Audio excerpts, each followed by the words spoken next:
Can you guess what is the country with the largest Muslim population in the entire world? Saudi Arabia? No. From more than 34 millions of people in Saudi Arabia, 33 millions among them were Muslim. But in fact, it is making up 1.8% of the world's populations. According to a study in 2015, Islam has 1.8 billion adherents, making up about 24.1% of the world's population. Let's back to the question. What is the country with the largest Muslim population in the entire world? The correct answer is Indonesia in Southeast Asia, which on its own hosts about 13% of the world's Muslims. Islam is the religion in Indonesia with most adherents, with 87.2% of Indonesian population identifying themselves as a Muslim, with approximately 220 million Muslims. But looking at the world map and knowing that Islam started in Arabia in the 7th century, from where it expanded to more people, especially in continental North Africa and southwestern Asia, a question just popped up. How did Islam reach this archipelago? How did Indonesia become Muslim? Muslim conquest following Muhammad's death led to the creation of the caliphates. These empires expanded quickly and occupied enormous geographical areas, occupying more and more land. Unlike other parts of the world, Islam spread in Southeast Asia without a major conquest. It came on ships and boats. It traveled with spices and silk. In Indonesia, Islam spread peacefully unlike in Middle East, North Africa, and South Asia. The conversion to Islam was boosted by missionary activities, particularly those of imams. They taught the religious teaching to the local people.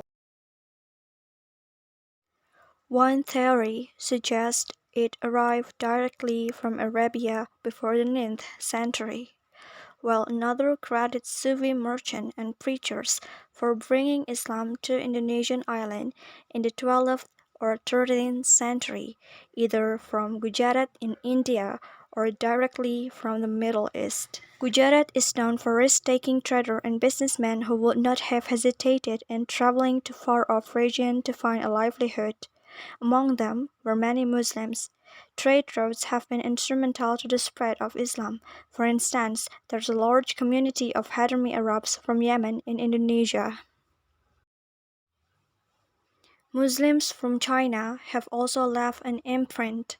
The 15th century Muslim Chinese admiral Cheng Ho is often credited for helping spread Islam in the Indonesian island of Java. By the 16th century, Islam began to supplant Hinduism and Buddhism as the major faith in the archipelago. The traditional Islam in Indonesia mainly belongs to the Sunni branch taught by reverend clerics called Kiai in pesantren boarding school, especially in Java. Some aspect of traditional Islam in Indonesia has incorporated local culture and customs. The Islam that came to Indonesia from India, perhaps from southern India, brought the heterodox mystic sect of Sufism, the character of which was probably not foreign to the Javanese ascetics. Both a Sufi or saint, or we call it wali, and a Javanese guru likely understood and respected each other's yearning for personal union with God. The Javanese tradition, by which small groups of disciples were initiated by a teacher into higher wisdom, was paralleled in the Sufi teaching methods. For Muslim theologian and Javanese scholar alike, the concern was always less with the nature of the divine than with skills for communicating with God. Arabic texts, moreover, tended eventually to be recited as meditative aids, just as the tantric mantras had been.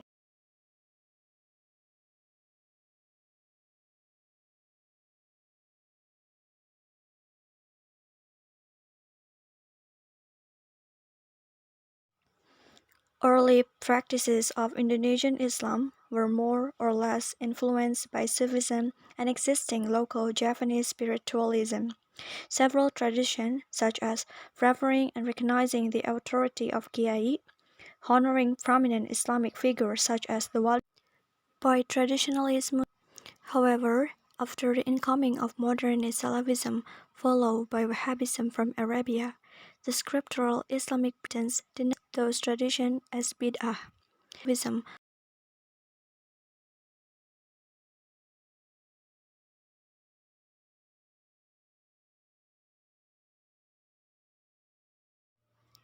In recent years, there has been a rise of fundamentalism and religious intolerance in Indonesia.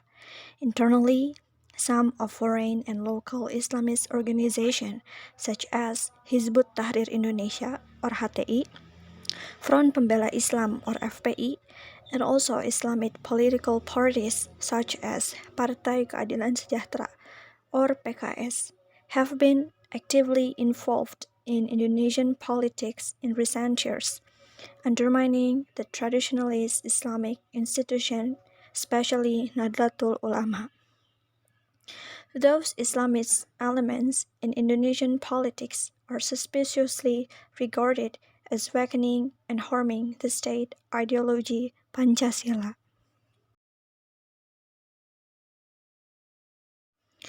In March 2019, the Nahdlatul Ulama's Alim Ulama National Conference, or Munas Alim Ulama NU, agreed on the definition of the concept of Islam Nusantara and emphasized that Islam Nusantara is not a new school, a new mazhab, or a new sect, but an understanding of Islam that respects the culture and tradition of Nusantara, or Indonesian Archipelago.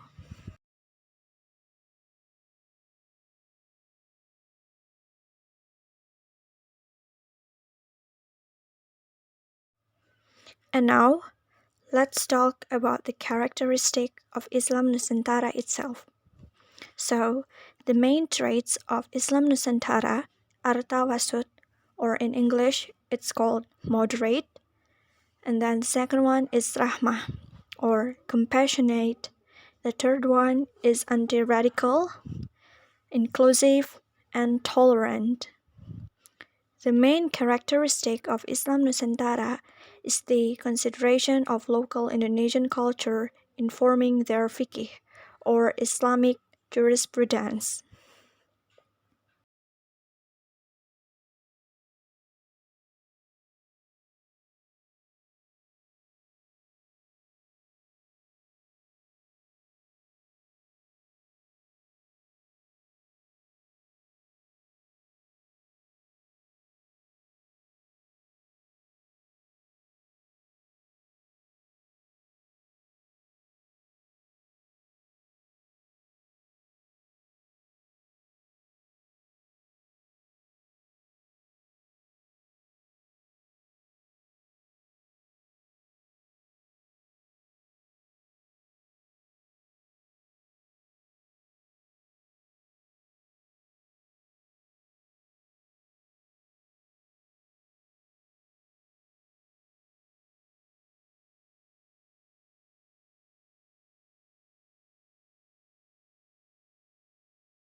Another distinctive aspect in the emphasis on Rahmatan lil Alamin, or in English, it's kinda blessing for the universe, as Islamic universal value, which promote peace, tolerance, mutual respect, and a somewhat pluralist outlook in regard of Islamic interaction within Ummah, or within Muslim community, and interreligious relations.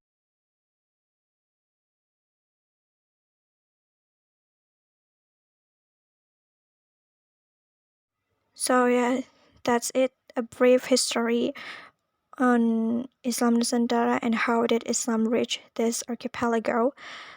I'm sorry if I speak unclearly, and hope you guys don't mind about it. I put the credits on the description box, so make sure you guys check it out. Thank you.